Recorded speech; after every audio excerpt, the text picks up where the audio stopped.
Hello friends, पिछले साल 18 जुलाई को सहारा रिफंड पोर्टल का उद्घाटन किया गया था। उद्घाटन करते समय गृह मंत्री अमित शाह, जो कि सहकारिता मंत्री भी हैं, उन्होंने बड़े बड़े दावे किए और कहा कि 45 दिनों में सहारा के जमाकर्ताओं का पैसा रिफंड पोर्टल के द्वारा रिफंड कर दिया जाएगा। जैसे जैसे 45 दिन बीते, सारी हकीकत सामने आ गई। 99% लोगों के क्लेम को रिजेक्ट किया जा चुका है। 11 अप्रैल 2024 को जो डाटा सुप्रीम कोर्ट में प्रेजेंट किया गया, उस डाटा के हिसाब से 1,22,00,000 लोगों ने अब तक सहारा रिफंड पोर्टल पर क्लेम के लिए आवेदन किया और जिन्होंने 76,000 करोड़ रुपए से ज़्यादा का क्लेम किया है और भुगतान मात्र 200 करोड़ रुपए के आसपास किया गया है। लगभग 99% से ज़्यादा लोगों के क्लेम को डिफिशिएंसी का मैसेज देकर रिजेक्ट कर दिया गया। इतनी बड़ी संख्या में क्लेम का रिजेक्शन होने के बाद भी सुप्रीम कोर्ट अभी भी इसी बात पर अड़ा हुआ है कि सहारा के निवेशकों का रिफंड पोर्टल के माध्यम से किया जाए और इसी के लिए सुप्रीम कोर्ट ने इस पोर्टल की अवधि को 31 दिसंबर 2024 तक बढ़ा दिया, उसको एक्सटेंशन दे दिया गया, जो कि इसी साल, पिछले साल दिसंबर 2023 में ही उसकी अवधि समाप्त हो चुकी थी। 45 दिनों के बाद भी जब लोगों का रिफंड नहीं मिला तो लोगों ने हल्ला मचाना शुरू किया। तब क्या किया गया, एक रिसबमिशन पोर्टल खोला गया। उसी रिफंड पोर्टल में एक रिसबमिशन पोर्टल के ऑप्शन को खोल दिया गया। तब लोगों की उम्मीद जगी कि चलो कोई ना कोई एक बार रिजेक्ट हो गया, हो सकता है हमारी गलती हो, सहारा की गलती हो या CRCS की गलती हो, चलो दोबारा हम लोग भर देते हैं। सभी लोगों ने रिसबमिशन पोर्टल पर जाकर दोबारा अप्लाई किया, दोबारा पुनः आवेदन, जिसको हम लोग बोलते हैं, रिसबमिशन किया और रिज़ल्ट क्या आया। आज के समय में फिर वही 99% लोगों को रिसबमिशन पोर्टल से भी डिफिशिएंसी का मैसेज भेजकर उनके क्लेम को, उनके दावे को रिजेक्ट किया जा रहा है। तब ऐसे में अब क्या स्थिति बचती है? लोगों का पैसा बार बार साइबर कैफ़े में जाकर बर्बाद हो रहा है। सहारा के गरीब निवेशकों का पैसा एक तो ऐसे ही पूंजी डूबी हुई है, दोबारा अब अपने पैसे को पाने के लिए साइबर कैफ़े में जाने पर कैफ़े वाले 100, 200, 500 रुपए की डिमांड करते हैं। पोर्टल कभी चलता है, कभी नहीं चलता है। पैसे के साथ साथ समय की भी बर्बादी हो रही है और उसके बाद रिज़ल्ट क्या मिलता है, तो आपको डिफिशिएंसी है, यह प्रॉब्लम है, यह समस्या है, आप में यह कुछ ना कुछ त्रुटियां निकाल कर क्लेम को रिजेक्ट कर दिया जा रहा है। और यह लगभग 1,22,00,000 लोगों में से लगभग 1,20,00,000 लोगों का क्लेम रिजेक्ट किया गया है डिफिशिएंसी के द्वारा, या तो रिफंड पोर्टल पर या फिर रिसबमिशन पोर्टल पर। तो आज की स्थिति में यही स्थिति है कि रिफंड, सहारा रिफंड पोर्टल CRCS का और CRCS रिसबमिशन पोर्टल दोनों के दोनों बेकार साबित हो चुके हैं, फेल साबित हो चुके हैं। आंकड़ों के हिसाब से जो आंकड़े CRCS ने सुप्रीम कोर्ट में दाखिल किए, उन्हीं आंकड़ों के हिसाब से यह पोर्टल अब किसी काम का नहीं है। शायद सुप्रीम कोर्ट को इस बात का ध्यान नहीं रहा कि 99% लोगों के क्लेम को रिजेक्ट किया गया है, तो आखिर इस पोर्टल का औचित्य क्या है। फिर भी चलिए, जब पोर्टल चल रहा है तो कोई बात नहीं, कोई तो ऑप्शन है।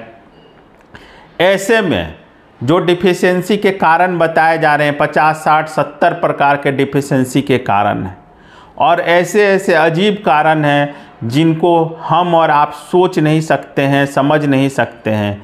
और ज़्यादातर जो डिफिशिएंसी के कारण हैं वो सहारा के तरफ से ही है। मतलब सहारा के ऑफिस का प्रॉब्लम है, सहारा मैनेजमेंट का प्रॉब्लम है, या फिर सीआरसीएस और सहारा के बीच का जो आपसी तालमेल है उनके बीच का प्रॉब्लम है, और या फिर कोई और साजिश है जिसके चलते इतने लोगों के क्लेम को रिजेक्ट किया जा रहा है।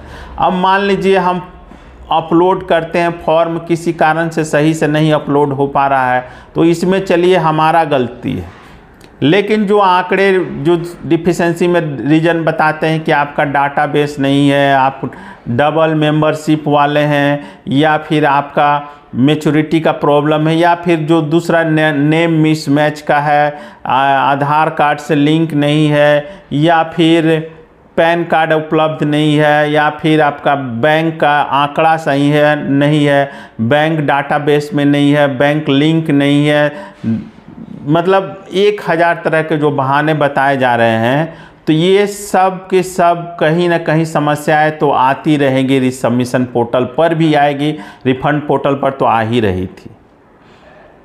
अब इसका सॉल्यूशन क्या है? तो सॉल्यूशन तो सिर्फ यही है कि भाई हमने पैसा तो सहारा के ब्रांच ऑफिसों में जमा किया था, तो हमारा भुगतान ब्रांच ऑफिस से ही कीजिए।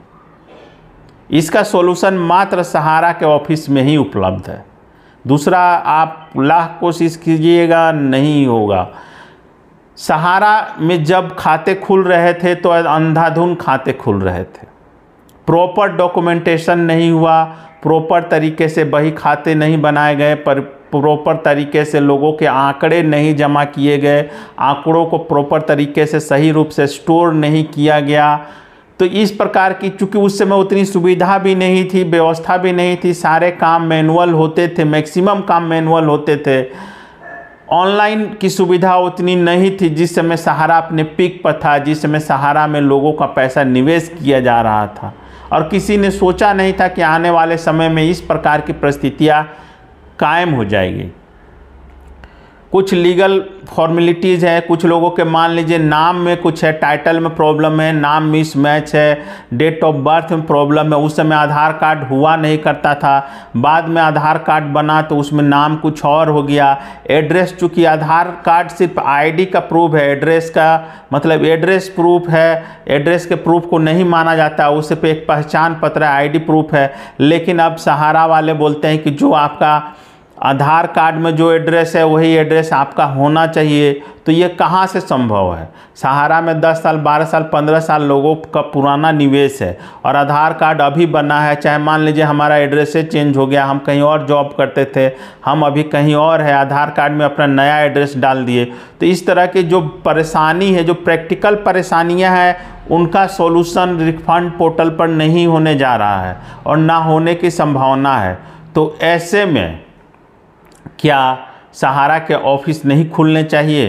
क्योंकि इतने प्रकार की जो समस्याएं हैं, बल्कि मैं तो कहूँगा डिफिशेंसी के जितनी समस्याएं हैं उन सभी का निराकरण सिर्फ सहारा के ऑफिस से ही संभव है।